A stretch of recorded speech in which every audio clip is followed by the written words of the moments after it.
Welcome to Lessons Learned. In this episode, we're going to talk about posture. And posture, we're going to talk about it in the context of a bit about flexibility and more about stability and performance.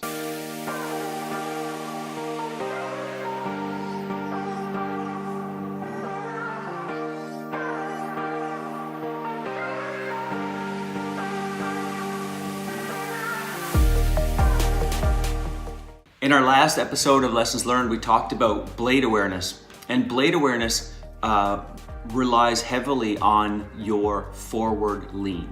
So if we think about our posture, and if we're sitting up tall, it's very difficult for us to be able to get the blade fully engaged into the water without actually putting a lot of stress and strain on your wrists and your forearm.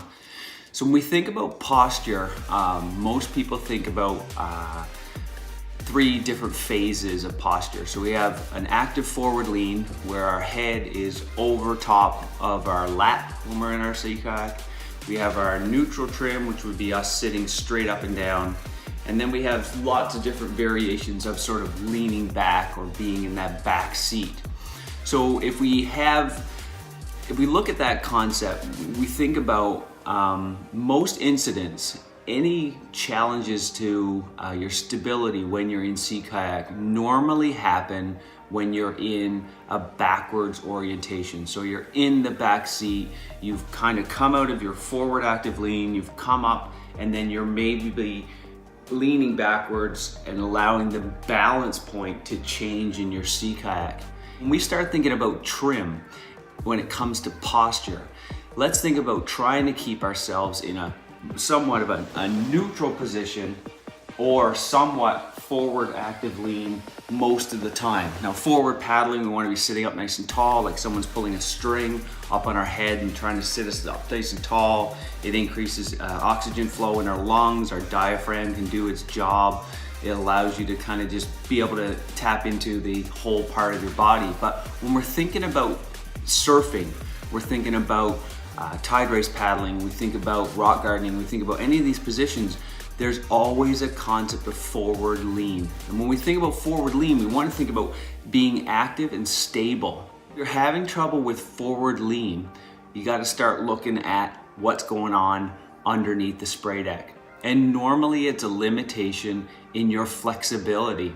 So if you can do any exercises that allow you to be able to touch your toes a little bit better, if you can get yourself so you can tuck your head down ever so slightly more in that sea kayak with your foot pegs still engaged, with your thigh braces still engaged, hip pads, all those sorts of things. So thinking about forward lean as an active position for you to be in for stability. So if you look at examples here, there are examples of surfing. So we're on the wave, trying to catch the wave. We change the trim by putting our weight forward to get on the wave, and as we're in the wave, we're going to try and start looking at low bracing into that wave. Other examples we might see here where we're doing low and high recoveries, where it's a very forward, active lean, very safe, very controlled.